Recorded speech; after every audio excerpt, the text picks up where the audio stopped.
tiene mucho compromiso con esa iniciativa del Asilo de Ancianos San Antonio de Asís.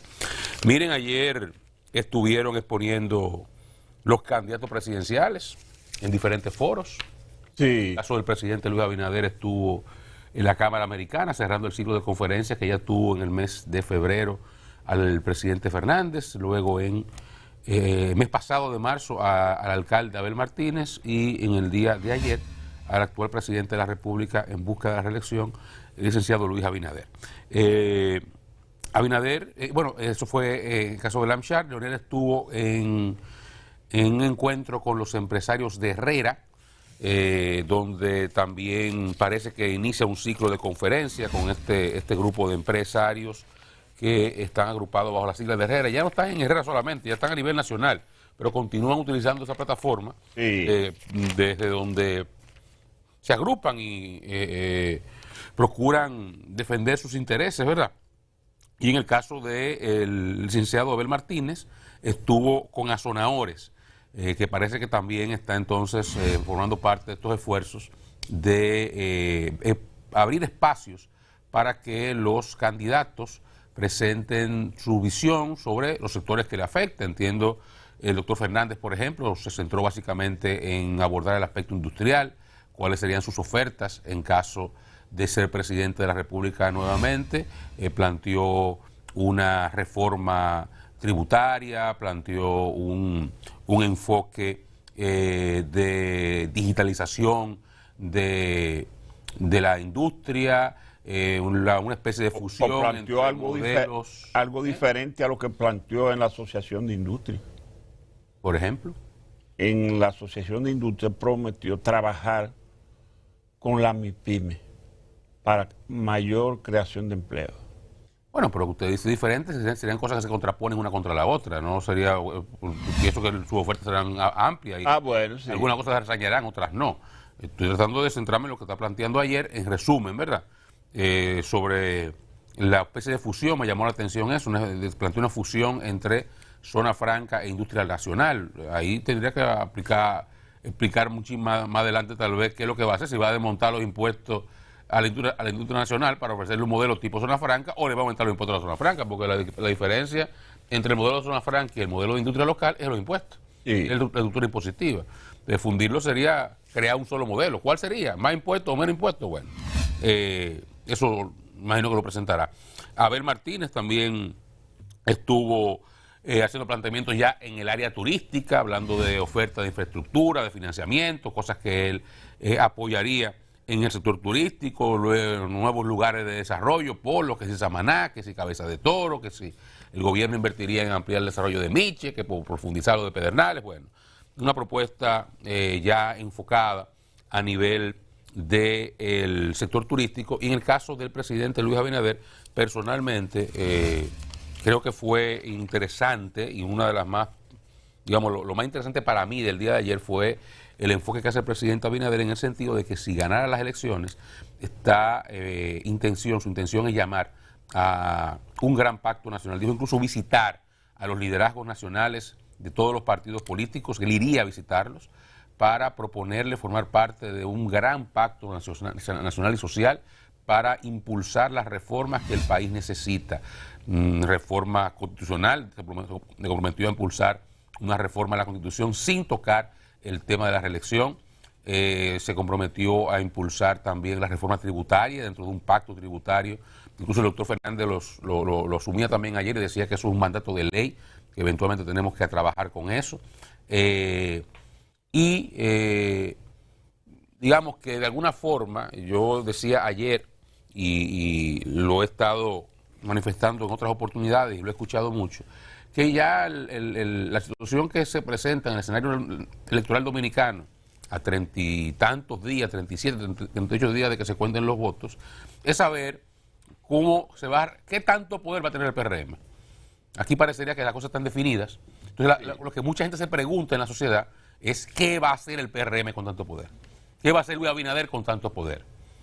Y eso ciertamente desde algún punto de vista genera algún nivel de preocupación, porque mucho poder puede ser también peligroso desde el punto de vista de que una oposición que se debilita, que parece debilitada incapaz de ejercer un contrapeso real con un gobierno y un partido que asuma prácticamente de forma absoluta las mayorías necesarias para hacer lo que le dé la gana en cualquier espacio, bueno, pues entonces socialmente eso puede generar un desbalance que de alguna forma preocupe a actores como empresarios, sectores sociales, la misma prensa, quien sea, puede preocuparse por esto. Bueno, si el camino que el presidente Abinader va a elegir, si tiene toda supermayoría, la supermayoría que parecería que obtendrá su partido y en las próximas elecciones es ese, bueno, pues qué bueno, porque para eso sí sirve la mayoría, para un acuerdo, para buscar consenso. Fíjense cómo hago el ejercicio de repetir lo que él planteó. Dijo, yo iría a visitar a los líderes, a verlos, a pedir una cita para ir a verlos y plantearles que nos unamos y desarrollemos un gran acuerdo nacional para impulsar las reformas que el país necesita. Si es eso, para lo cual le van a dar la mayoría, bueno, que lo use así sería una gran cosa para el país, porque de esa forma sí se logra avances importantes. Que el país ciertamente necesita reformas, algunas con las que él plantea, yo no estoy de acuerdo. Yo creo que ponerse a inventar y con el Ministerio Público Independiente es un error, sino que vaya a Perú, que vea en Guatemala. ¿Él es independiente ahora? Él tiene que ser, el procurador, el fiscal general, tiene que seguir siendo nombrado por un decreto. Ahora, que ponga gente que no se meta en eso, otra cosa. Que no se mete ni le dé instrucciones, eso es correcto. Y que un presidente no se mete ni le dé instrucciones. Pero no que lo pongan, que un grupo de fiscales lo pongan por allá, fijo 10 años para que haga lo que le dé la gana. Eso es peligroso para la democracia. Las experiencias que hemos tenido en la región no son las mejores. Entonces, hay otras cosas que estoy de acuerdo con él. Él planteó que no tocaría la reelección. Que lo deje como está, tú quieres. Se pueden hacer ajustes por la ley, no la Constitución. No la Constitución, para mí. Mi opinión sobre eso. Ahora, él plantea que una reforma constitucional no tocaría la reelección. Eso va a ser un punto peliagudo a discutir aquí. Porque... que la reelección está permitida aquí. Bueno, pero que si la discusión es si él se habilita o no se habilita. Te lo sabe que eso viene ahí. Si el PRM se obtiene la mayoría que está proyectado a obtener, aquí en julio hay gente hablando de que Luis Abinader no puede inhabilitarse, que tiene que venir, hay que dejarlo que siga. En julio hay gente lambiendo ahí ya, con eso. Entonces, ese será un tema que va a ser complicado. Presentándole el doco. Buen día, compañero. Jóvenes, buenos días. Buenos días, buenos días. Freddy, quiero su opinión sobre eso para yo emitir la mía después. Hable sobre eso. No, yo pienso que si el presidente Luis Abinader dice que no va a tocar la Constitución a los fines de la reelección, eso es bueno. Eso es bueno y ojalá pueda cumplirlo. Mira, yo tuve compañero, ¿cómo le va? ¿Bien? Bien, compañero. ¿Cómo no? Compañero. Está contento. Parece que le fue bien ayer. Estoy chilling. Mire, yo tuve la ocasión, como los años anteriores ha sido de estos almuerzos de Anchar RD. Y yo voy a hacer un panorama así como hace Geomar.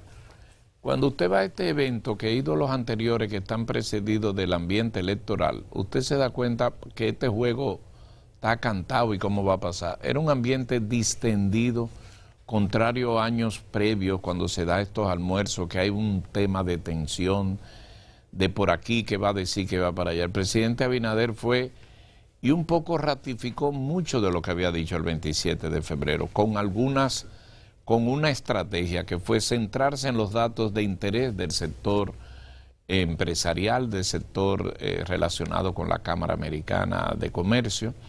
Y la verdad es que estuvo ahí la plana mayor de la Cámara, los socios fundamentales. Y el presidente, mire, ahí anunció claramente su intención, como dijo aquí en este programa hace un año, que la reforma tributaria, la reforma fiscal tenía que hacerse en la transición. Ayer lo dijo más claro, al día siguiente. Y eso que señaló Oscar fue lo que más me llamó la atención. Su actitud, su posición de ir a visitar a los líderes de oposición, a los partidos de oposición, para buscar un acuerdo de gobierno ante una pregunta en un modelo ahora que establecieron, que son los directivos de la Cámara que hacen la pregunta. Volvió a ratificar, va a someter una reforma constitucional exclusivamente con el punto del Ministerio Público, porque él enfatizó que tiene que ser para que se pueda creer, tiene que ser constitucional el tema, hablando del Ministerio de Justicia y del fiscal independiente. Ayer lo cantó como un poema, pero no es la primera vez que lo dice. Pero ayer lo que quiso ligar es que esa reforma a la Constitución, él la ve inevitable, no dijo la palabra inevitable, pero en la forma que se expresó dijo, y yo no voy a tocar nada de lo que tenga que ver con el periodo presidencial. Eso quedó ahí nuevamente ratificado.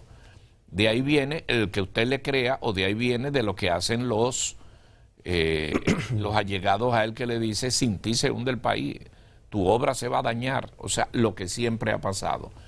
A mí me luce que con Luis Abinader termina de ganar, y creo y entiendo que lo va a ganar.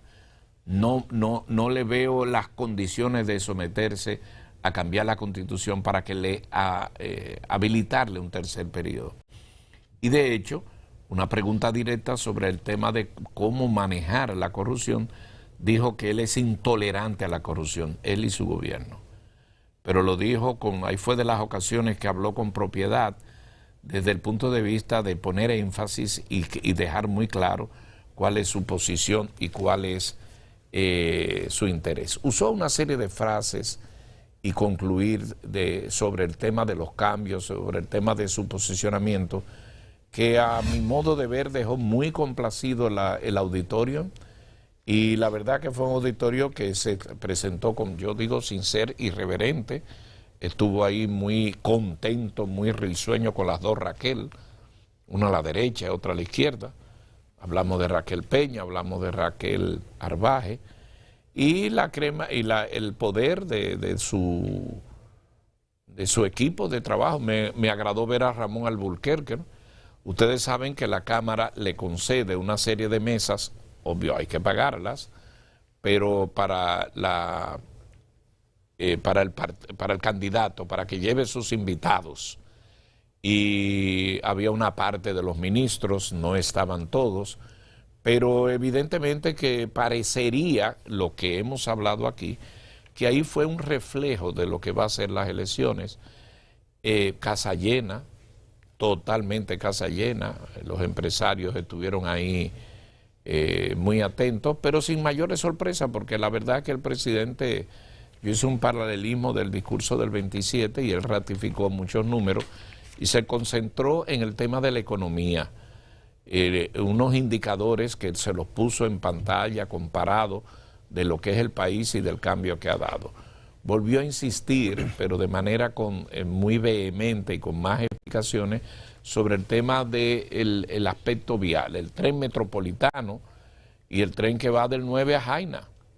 Eso es una de las novedades, conectar Jaina, que es la parte sur de la ciudad capital, y siempre ha estado en el papel, pero eso no se mencionó ayer, ni está aparentemente en los destinos del próximo cuatrenio, si es que gana el presidente Abinader, lo que es la ruta que llega hasta el aeropuerto de las Américas.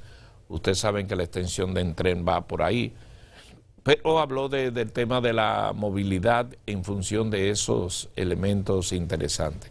Creo que ese es el cierre más interesante del ciclo de conferencias, y nada más queda un aspecto, ¿verdad?, que es el aspecto del debate, que eso va a ser el 24 de abril y que evidentemente vamos a ver ahí. Pero quedó claro, va con la reforma constitucional para el tema del Ministerio de Justicia, va con la reforma tributaria en la misma transición, buscando un acuerdo de gobierno a quienes visitará, y el resto ya es conocido.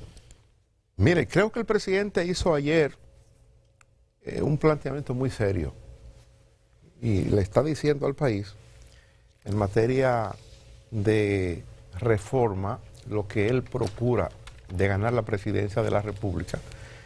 Yo voy a citar lo que el presidente planteó con respecto a lo de si ganara las elecciones. Dice el presidente en esa comparecencia que estamos citando ayer ante la matrícula de la Cámara Americana de Comercio, cito, de ganar las elecciones, lo primero que yo voy a hacer al otro día es llamar a un gran acuerdo de unidad nacional. Yo voy a visitar a los demás candidatos que participaron y decirles, vamos a darle un chance a la República Dominicana y vamos todos juntos a hacer los cambios que por décadas hemos esperado.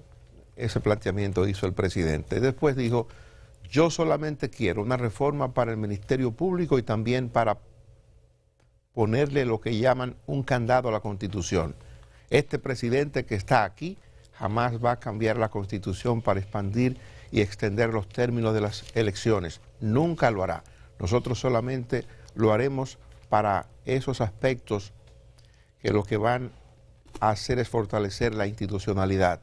Y ahí habla entonces de un criterio que él tiene bien metido en su cabeza, y es el criterio de que para tener un Ministerio Público independiente se precisa de una modificación a la Constitución de la República. Ya se ha discutido mucho, Oscar tiene ese criterio que lo han expuesto de manera magistral muchos abogados, de que no es necesario lo de la reforma de la Constitución para lo del Ministerio Público. Yo sostuve hace pocos días una conversación con un grupo de juristas, Julio Curi, Cristóbal Rodríguez, hablando sobre la Constitución, hablando Cándido sobre Simón, ¿no? Cándido Simón también, los tres. Hablábamos sobre la posible reforma a la Constitución de la República, que es un asunto que el presidente lo está planteando desde que ganó las elecciones. Luis Abinader lo planteó al ganar las elecciones días después y lo concibe en su criterio. Hay que recordar que el presidente no es abogado, aunque estaba vestido ayer como abogado, una corbata negra, traje negro, pero el presidente no es abogado. Él tiene el criterio, o su equipo jurídico le habrá vendido el criterio de que es preciso la modificación de la Constitución de la República para lograr lo que ellos se plantean en términos de independencia del Ministerio Público. Pero no hay duda de que está en la agenda del presidente y lo va a trabajar. Por eso yo digo, uno aspira a que cuando pase el proceso las aguas bajen. Dice Oscar, y yo de alguna manera lo concibo, a veces puede ser peligroso, tanto poder, puede ser peligroso que el partido oficial, junto con un grupo de cerca de 19 o 20 organizaciones que apoyan la candidatura del presidente Abinader, pudiera ser muy peligroso que ese bloque o que un partido solo pueda tener el poder que se proyecta de acuerdo a las mediciones que hay, que el presidente gane sobre un 60%, que el presidente arrase en el Congreso de la República, tenga mayoría en el Congreso, tendría el control del Poder Ejecutivo, tendría el control del Poder Legislativo, y bueno, uno sabe lo que pasa con el otro, el Poder Judicial. Esa parte política es la que tiene que manejar esa estructura. Pero, bueno, somos demócratas, eso lo decíamos cuando el PLD se manejó durante un tiempo bien, después se puso loco y entonces todos comenzamos a decir, se están muriendo de éxito, ¿verdad? Y ellos se lo creyeron y se murieron de éxito. Y ahí anda el PLD que está enfrentando los casos que todos conocemos. Pero esta es la democracia, la gente le dio el poder al PLD, la gente le dijo, yo lo quiero a ustedes para que gobiernen. Si ahora pasa con el PRM, si la gente le dice en las urnas el 19 de mayo a este partido, básicamente este partido que es hoy día el partido mayoritario, rondando el 50% frente a los demás partidos, entonces bueno, lo único que hay que pedirle al PRM es prudencia y que se recuerde lo que pasó con el PLD. O sea, que no traten de morirse de éxito para que no trille el mismo camino. Pero a fin de cuentas la gente va a decir si quiere PRM, si quiere Abinader, sí o no. Y eso va a ocurrir el 19 de mayo. Cuando ocurra... Y discúlpame un punto ahí, la observación que hago no es contrapuesta a esa tu señal, la democracia es esa. Sí. La gente vota y establece lo que quiere. A mí me preocupa la doble situación. Ese poder sin el contrapeso. Entonces usted ve el transfugismo, la idea de meterle a los partidos políticos una cuchara y sacar a todo el mundo, gente que gana y se va, alcaldes que ganan y se van, por ejemplo. Entonces esa debilidad del contrapeso es lo que me preocupa al final. Porque independientemente de que, por ejemplo, en el 10 el PLD barrió con todo. pero había un PRD fuerte, que 2 años después le compitió por las presidenciales. Había y no tenía Congreso. Recuérdense que Miguel Vargas decía en ese momento, es increíble cómo un partido saca el 45% de los votos y no tenga un senador. Sí. O sea, sacó el 45% de los votos. ¿Me entiendes? Era un partido fuerte. El PRM pierde mucho a Chin en el 16, pero saca el 35% de los votos. Saca 2 senadores, saca 70 diputados. O sea, es un partido fuerte. Esto va a un ritmo en que es 70-20-10. Y eso es peligroso. 70-30. 70-20-10.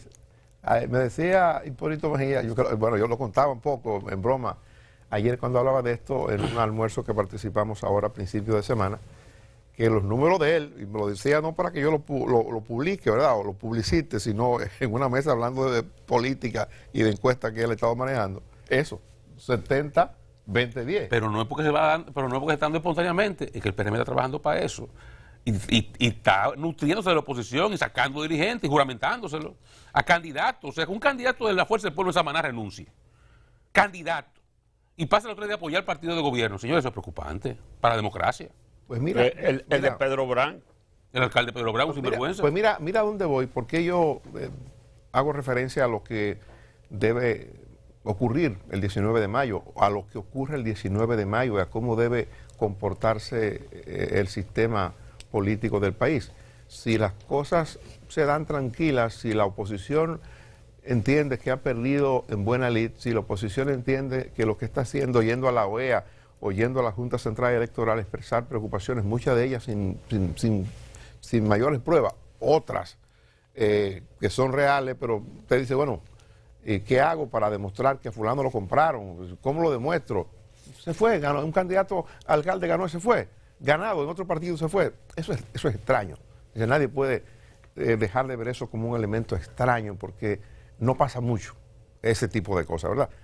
Bueno, que se vayan de un partido a otro, eso pasa frecuentemente. Pasa mucho y ha pasado en toda la historia. Entonces, digo, cuando termine este proceso, el 19 de mayo, las cosas deben quedar de tal manera en democracia que los partidos políticos todos sean capaces de juntarse para tratar 2 cuestiones que se van a tratar. Uno es la reforma. Tenemos que hablar de el pacto fiscal, la reforma integral, lo que usted le quiera llamar. Tenemos que hablar de eso que está incluso establecido en la Agenda Nacional de Desarrollo año 2012, pendiente de ser conocido y aprobado en el Congreso de la República previa a una concertación que habrá de darse entre los diferentes sectores del país. El sector empresarial tendrá que sentarse con el gobierno a través de sus órganos de representación. Los trabajadores harán lo mismo a través de su mecanismo de representación y la sociedad va o debe comenzar a socializar ese asunto que aquí hemos tratado en varias oportunidades y hemos hablado de un supuesto borrador que se conoce o que no se conoce, que está en discusión. Le preguntamos el día pasado a Andy Daguarre, que estaba aquí en el programa, decía que no conocía del tema. Andy es un experto, es un economista experto en estos asuntos y tiene incluso ideas y planteamientos sobre la reforma y es de los que entiende y promueve que tenemos que abocarnos a eso. Pero para que esas cosas puedan discutirse, los partidos políticos tienen que estar en capacidad de sentarse, de que los presidentes o los candidatos que corrieron en el proceso sean capaces de sentarse a discutir el asunto para que cumplamos con una pendencia de hace 12 años que no hemos podido tratar. Entonces, yo digo, apostemos a que tengamos un ambiente idóneo para hablar de la reforma económica, apostemos a que tengamos un ambiente idóneo para hablar de la reforma a la Constitución, que a diferencia de lo que el presidente plantea, y cito esta conversación reciente con estos abogados, a diferencia de lo que el presidente plantea, hay cuestiones mucho más importantes que tratar. Unos tienen que ver con el Consejo Nacional de la Magistratura, es un elemento en el que buena parte de los abogados y de los expertos en materia constitucional entienden que hay que trabajar con lo del Consejo Nacional de la Magistratura, que hay que sacar la representación del Ministerio Público, de la Procuradora o del Procurador General de la República del Consejo, que debemos volver al esquema anterior antes de la modificación a la Constitución en el año 2010, que tenemos que ver lo de la evaluación de los jueces de la Suprema Corte de Justicia, que tenemos que entender que ahora tenemos un tribunal constitucional, bueno, que se estableció desde el 10 y que habría que buscar una manera mucho más equilibrada en el Consejo, que pudieran o deberían participar un representante de las academias de Derecho o de la colegiación de abogados, que hoy está en una situación muy penosa, pero que para usted ejercer tiene que tener un carnet del Colegio de Abogados para usted poder subir a estrado. Es el colegio que le da el carnet con el que usted puede ejercer la profesión de abogado. Hay una serie de cuestiones importantísimas que no se pueden tocar, que no se pueden modificar si no se trabaja la Constitución de la República en una modificación. El presidente dice, y yo le creo, debo decir que le creía a Danilo en su momento también, le creía a Hipólito en su momento cuando dijo que él se iba para su casa a los 4 años, le creía a Hipólito, le creía a Danilo cuando hablaba del tiburón podrido. Al presidente Abinader también le creo. Yo sé que él va a ganar. Espérese. Sí, le creo. Me equivoqué con Hipólito, me equivoqué con Danilo, pero ahora le creo al presidente Abinader. Yo le creo. Yo creo que él se va para su casa. Yo le creo. Oiga lo que creo. Creo que va a ganar las elecciones en primera vuelta el 19 de mayo. Creo que va a agotar su periodo de 4 años más y que se va para su casa. Yo espero que no me defraude. Yo le estoy creyendo al presidente Abinader. Y creo, y de eso conoceremos más en los próximos días, creo que van a tocar la parte de la reelección presidencial. Hay una corriente de amigos, hay una corriente de abogados, amigos míos algunos. Pero eso es lo primero que aclaró, que no lo va a tocar. Bueno, pero yo le estoy diciendo lo que yo creo. Eso es lo que él cree y lo que él quiere. Yo le estoy diciendo que tengo la impresión de que es posible que el esquema de la reelección se toque, no para habilitar a Abinader para que pueda presentarse en el año 2028, sino porque se quiere tratar de que al expresidente Danilo Medina se le habilite, y si el PLD tuviera alguna cuota importante en el Congreso de la República, ellos también propondrían su esquema de modificación de la Constitución de la República. Y tengo la información que ese es un tema que ya se está manejando, que es un tema sobre el que ya se trabaja. Y si eso ocurre para habilitar a Danilo Medina, bueno, pues yo no descarto que el presidente, porque la lógica lo indica, pudiera estar habilitado para el futuro. Entonces estaríamos hablando de una contrarreforma, de un retroceso institucional y democrático como lo que nunca habíamos sufrido en República Dominicana. O sea, entonces el presidente Abinader, si hace eso, se convertiría en un sepulturero de la democracia dominicana. Entonces yo creo como tú que él no va a hacer eso. Porque aquí lo que tenemos es que si se pudiera, no se puede lamentablemente. El presidente Abinader no puede solo modificar, o sea, la modificación de la Constitución. El PRM va a salir con un congreso que lo va a modificar en la comisión ejecutiva de él, que quieran. No, pero la modificación a la Constitución nunca ha sido o nunca ha podido ser la voluntad única de un solo partido. Para modificar la Constitución de la República, aunque se tenga mayoría en el Congreso, siempre se ha requerido, siempre se ha necesitado la voluntad política más o menos del universo, con alguna representación, aunque sea mínima, en el Congreso. Y a eso es lo que me refiero. Te lo despersonalizo. Si la clase política dominicana se mete en eso, será la sepulturera de la democracia. Aquí lo que necesitamos son el presidente. Aquí no se puede, lamentablemente, porque aquí lo que deberíamos es inhabilitar a los dos que pueden aspirar. Inhabilitarlos. Y renovar la dirigencia normalmente. Porque si yo fuera dirigente del PRM y yo veo que Luis Abinader me reforma la Constitución para presentarse de nuevo, ¿qué busco yo en ese partido? ¿Qué busca ahí Yayo? ¿Qué busca David Collado? ¿Qué busca Faride? ¿Qué busca Wellington? ¿Qué busca todos esos muchachos ahí? Nada. Lo que buscaban en el PLD, por eso todos esos jóvenes, y yo lo decía teniendo PLD poder, yo decía, yo decía así mismo, yo no sé qué busca un joven en el PLD. Es una carrera en el PLD, que tienen un tapón puesto a la dirigencia y nadie se mueve. Ese es el cáncer de la democracia dominicana, ahí que radica. Si Luis Abinader quiere ser un dirigente diferente, un presidente que deje una impronta diferente, hasta ahora lo está haciendo en muchas cosas, tiene que ser el primero que diga, yo no voy a quedarme aquí, yo me voy a mi casa. Y no me interesa volver. Voy con mi familia, voy a una fundación, voy a dar charla. Lo que hacen los presidentes en las sociedades democráticas avanzadas. No joder más con política. Se quita. Y ahí daremos un salto institucional y democrático grande, evolución social y democrática. Ahora, si el presidente Abinader va a hacer lo mismo que hicieron Balaguer, que hizo Trujillo, que hizo todos los otros. Que es una constante eso, entonces. Bueno, pues entonces, pero yo no estoy discutiendo eso. Estoy diciendo, hasta Danilo lo está haciendo. Hasta el último tuvimos lo estaba haciendo. O sea, si él quiere hacer lo mismo, entonces no le dé cambio, va a hacer lo mismo. Si él quiere representar un cambio de verdad en la sociedad dominicana y darle a este país una escuela de democracia diferente, tiene que hacer algo diferente. Entonces, si él, y yo por eso yo creo en él, yo no soy como, yo creo y creo de verdad. Yo creo de verdad. Pero yo creo de verdad. No, pero yo creo de verdad que no se va a meter en eso. En los dos casos anteriores yo me equivoqué, pero en este caso yo creo también. Yo creo de verdad. Yo creo de verdad, a sinceridad, yo creo que el presidente Abinader... ¿Y usted no teme equivocarse otra vez?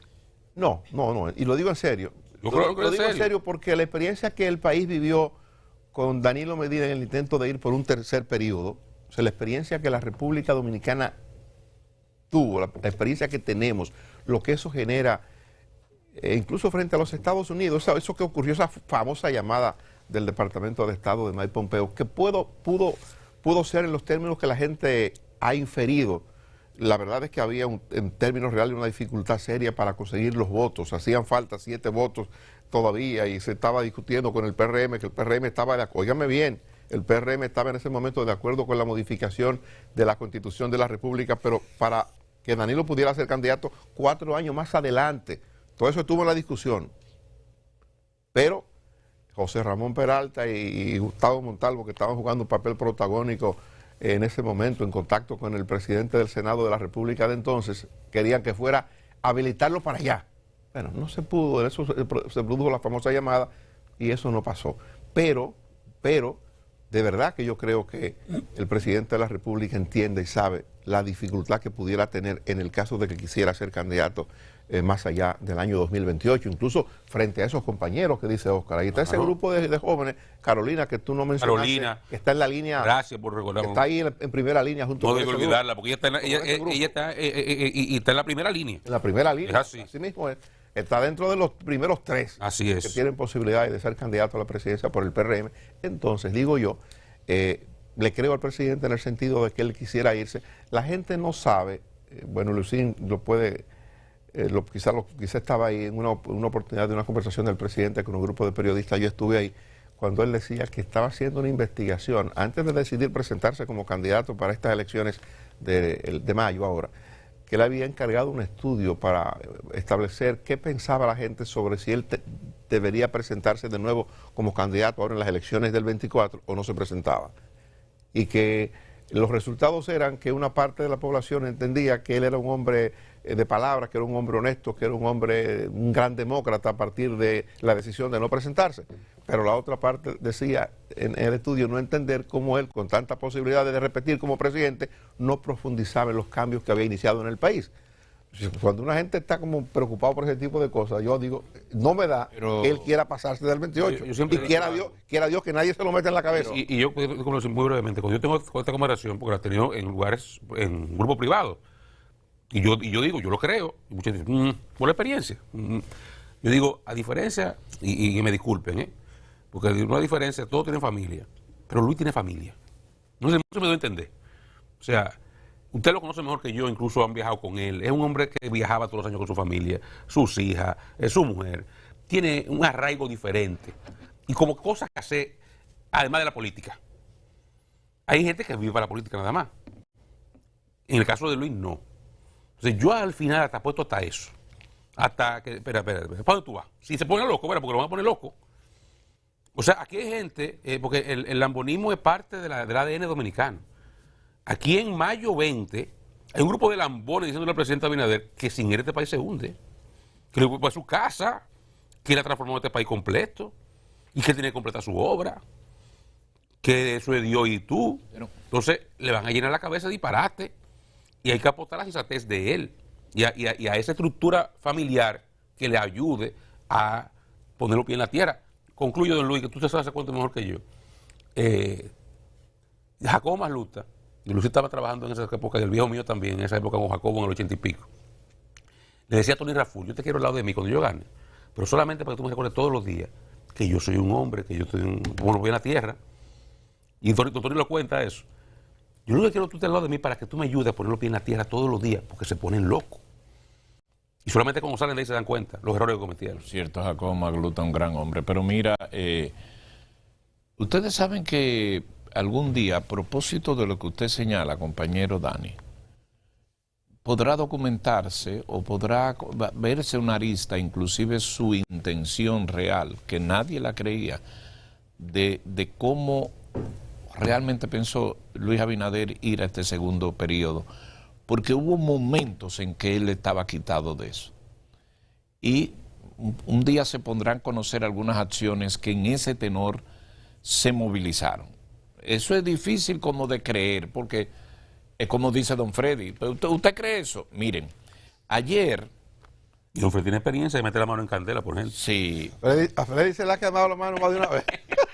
Yo lo entiendo, no es que lo estoy criticando, es que usted ha dicho, si los otros 8 ha pasado, ¿por qué este Ya noveno después no? de esa quemadera de mano, ya Entonces, miren lo que yo le saqué, la de este Se va a periodo. quedar sin mano. Pero miren, lo que pasa es que Abinader viene haciendo, quiere dejar, a mi modo de ver, un legado que me parece interesante. Porque Abinader está viniendo en contravenida de todo lo que nosotros conocíamos aquí. Yo quiero que seamos sinceros. ¿Quién pensaba que Abinader iba a ir a puro pulmón al debate presidencial? Y el debate se va a hacer por él. Porque un debate sin el candidato presidencial y el primero es un debate insulso. Y él se fue en contra de la opinión de todos los asesores de él, que le dijeron que no debía ir. Y él dijo, yo voy, pero yo me comprometí, eso es la democracia. Número 1. Número 2.